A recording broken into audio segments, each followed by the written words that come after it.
This is MJ. I'm an author, I'm an artist, I'm an analyzer. Find all my work at mjmunoz.com. Visit the podcasts page for show notes and links. Remember to like, share, and comment to help me grow. Henshin Inspection presents Going Ultra, Episode 32. I'm entitling this one, Keep Your Guard Up. I will be analyzing Ultraman Z, Episode 19. Ultraman Z Episode 19 is entitled The Last Hero. It originally aired October 31st, 2020.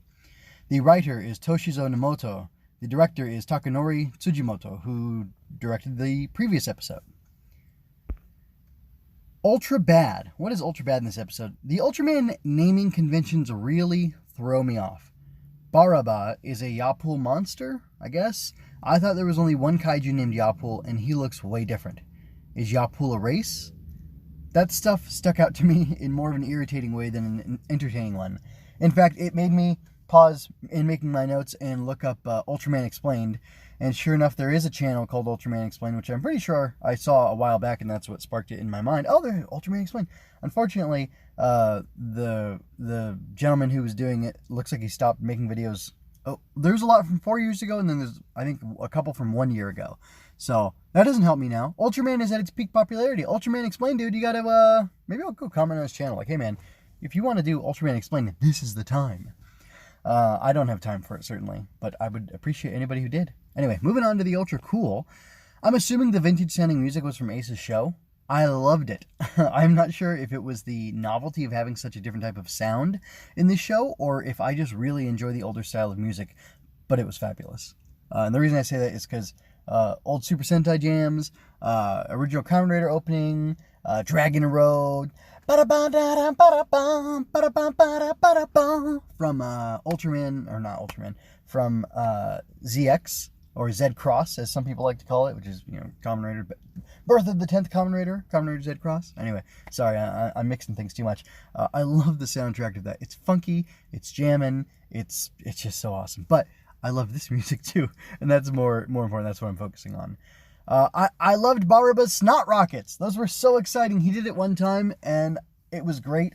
I want to show to my sister the little image of it, because there's a story back from when we were kids that I want to share with her. And then he went ahead and did like 10 Snot Rockets later, and it was fabulous. And it touched me deep in my soul and made me so happy. Anyway, there was a section of the fight where it's spinning around and the camera's just circling Baraba while the Ultras jumped, dove, and flew around him. That was super crazy cool. I loved it. And then seeing Ace's arsenal on full display was so much fun. He had a sword thing he brought out. He had these capture rings, which Ultraman Reboot has. And I thought they were like a oh no, he's got like a net, right? Anyway, I don't know all the Ultra stuff, but it was really cool to see him do that. And then like he even told Beta Smash, because he's got the swoop, the same swooping crest type thing, or it's very similar that Ace has, but it's also kind of like Zero's. Anyway, it has these circles on it, and he told him, hey, punch those circles through, and or something like that, and we're gonna create an extra attack or whatever. And afterwards he was like, yeah, I didn't know I could do that. And it's like, well, I didn't know either, but I guess it made sense. And that's me speaking, not Ace. So that was pretty cool to see. Moving on to the Ultra Good. What's the difference between Ultra Cool and Ultra Good? Ultra Cool is just stuff that's fun and neat and interesting, and flashy from that perspective. Ultra Good is like, things that are really wholesome and good. So Ace's message to Z about being the last hero is a profound and solid idea. I'm not going to belabor it. I think it was really cool. Getting into the Ultra Deep end here, Ace told Baraba or Yapool something about the burden of the fallen's anguish that the victor must carry. That is a slight rephrasing of something that has been brought up in Z before. It actually reminds me of the last episode where I was tired of how the point is being hammered in that it is hard to be the hero or the one who makes the final decision to take one life to spare others. The way Ace just spelled it out felt good and right and like an affirmation of truth from someone who has been through the struggle he is speaking on. There is something to be said for the authenticity and authority that comes with seniority and experience. In short, the same message I chafed against last episode, I resonated with this episode because of how it was delivered and from who, or whom, whatever. I don't know that grammatical part of speech. Anyway, I want to listen to what Ace says because he is proven, but I'm less open to Haruki and Z because they are relatively fresh. So It looks like Z, spoilers for Trigger. Looks like Z is going to be, or Haruki and Z are going to be showing up in Trigger at some point, and it'll be interesting to see what it's like as they're the new guys. My experience is in Kamen Rider, like in the movies, in the crossover movies, when you have the previous year's writer with the new writer, it's always really cool to see the new or the old writer coming in and showing stuff to the new guy. And I don't know if it's a mixture of nostalgia, but it's even characters I don't like, seeing them interact as the senior to the new writer is exciting. So anyway, I'm sure in Trigger, when I see Haruki and Z, I'll like them a little bit more. But for now, I'm still, getting used to them. And Haruki is definitely a really great protagonist, and he's grown over the series, and I like him more and more. I definitely like him more than I used to, and more than when I first met him. But there's just, I don't know, there's just something weird. Like his anguish and his turmoil and stuff, and like Z not being able to say, like, hey, buck up, kid, we got to do this, kill the lady. Not that I want him to kill Kaori last episode, but like, hey, we have to do this. Like that lack of grit and determination, and that, like, I don't know, that wishy-washiness or that waffling, it's not attractive. It's not attractive. It's I wouldn't say it's repulsive, but it doesn't draw me to the character. It doesn't make me like them. I liked, though, how he was torn up about Red King. But again, I don't want to start belaboring things like maybe the show has, or like I've accused the show of doing. So I'll move on to there from there. So I've got an Ultra question or two. Did you like Ace's cameo? How did you feel about how do you feel in general about these old timers coming in and wrecking kaiju? Do you think that they steal the show? And I'm also talking about is Kengo his name? The other Ultraman who was in the series, Jeed. I can't remember his name. It wasn't Kengo. It was Riku. It was Riku. That's right. Anyway, yeah. So it's like seeing him in the show was really cool, even though I have no context for him. But then again, Jeed was kind of like Guyver, so that really won me over, that alone. Anyway, and then I have a second question, and I'll circle back and answer, I guess. Is the show hinting that Yuka will be a villain? Why does your kaiju fangirl get all excited about a dimension-cutting sword? Is that leading into something? I don't know. Okay, so the rank for this episode, I'm going to give it a 4 out of 5. It was really solid. Ultraman Z19, The Last Hero, had amazing fights and some powerful moments of mentorship between Ace and Z. Ace dispenses sage advice like keep your guard up, and while it is easy to laugh off an instruction like that as simple and basic, it is important to remember that mastery comes from building upon fundamentals. Masters perfect every part of their practice, and they have to maintain the discipline over time to keep themselves honed to a level of mastery. It always goes back to fundamentals, because without a foundation, nothing can stand. Just like how when people die... I messed that up. Just like how people die when they get killed. Alright, so my answers to the questions, I like the old guys coming in as long as they don't really take over. I don't think Ace stole the show from Z too much. It was a good partnership, it was a good balance, and it didn't bother me at all. The same with like when Zero and... Jeed came into the show, Jeed by himself.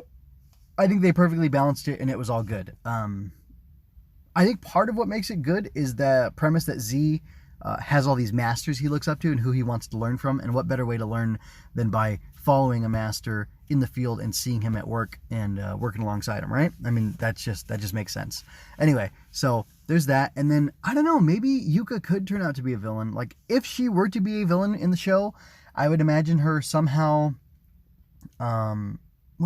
because you've still got Celebro out there, and he's possessed somebody else. If Celebro could possess Yuka, though, whew, that would be scary. I'm kind of obsessed with this concept, but if Celebro, like, possessed Yuka or got into her, and then she ended up, like, overpowering him with her intellect or with, I don't know what, just her will, and she tapped into all his kaiju knowledge, and, like, assembled some sort of chimera or some sort of, new kaiju with her, like all the kaiju specimens and stuff that she has. Like, that would be interesting. Not, like, I would hate it if the show cast her interesting kaiju and, like, collecting specimens and stuff from them as, like, an evil thing, because it's not evil. Just like it's not evil to have, bugs pinned to a board in a shadow box or whatever. Like, nature's beautiful, and maybe those bugs died on their own. Maybe not. I don't know. But, like there's nothing wrong with it necessarily, and there's nothing wrong with that desire. But, you know, I believe that there's a good and an evil side, or a good and a bad side, a positive and negative side to almost everything in the world in existence. So if like some sort of combination of Celebro and her together, like pulled on some of the darker aspects of the stuff that she collects or does or whatever, and it turned into something interesting, that could be pretty cool.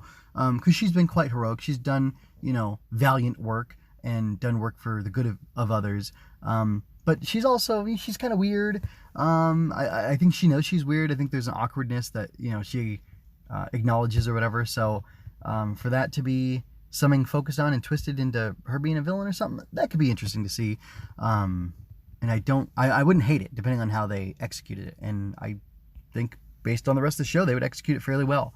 So anyway, those are my answers to the questions. I'd like to hear your feedback as well. I want to let you know or remind you, at the bottom of the show notes, there's going to be links to my latest designs. Whatever's there, it might kind of be static over time if I don't change it every single week. But if you click through on the link to see all my latest designs, I'm trying really hard to, every time I make a new design, I upload that and I update the post so that it reflects that, and that post is always new. The link to the post is always new, even if the images at the bottom are just kind of a sampling. And maybe I'll figure out, like, I'll get, like, you know, a good gallery of designs down there just for you to see the variety of the stuff that I make. And you can check it out and see if you want to buy a sticker or something. I've had people buy some Kamen Rider-y stickers from me and other stuff over through Redbubble. So I would definitely suggest you check that out, and then be on the lookout for Ava and the Glowbug, because I'm still working on that. I actually have, I'm actually going to rebrand it. It was Ava and the Glowbug before, and it's going to be Ava and the Glowbug again, and I have great reasons for doing that, and I'll explain it all later. Stick around for that stuff. I'd really appreciate it if you would do that. So I'm going to go ahead and get out of here. Thank you for your time and attention. I hope you enjoyed this. Check out my growing collections of analysis, art, and fiction. You can visit mjmunoz.com/support to check out my latest designs and more. I welcome critique to improve my craft, so don't hold back any comments you have for me. I leave you with peace and blessings. This is MJ, signing out.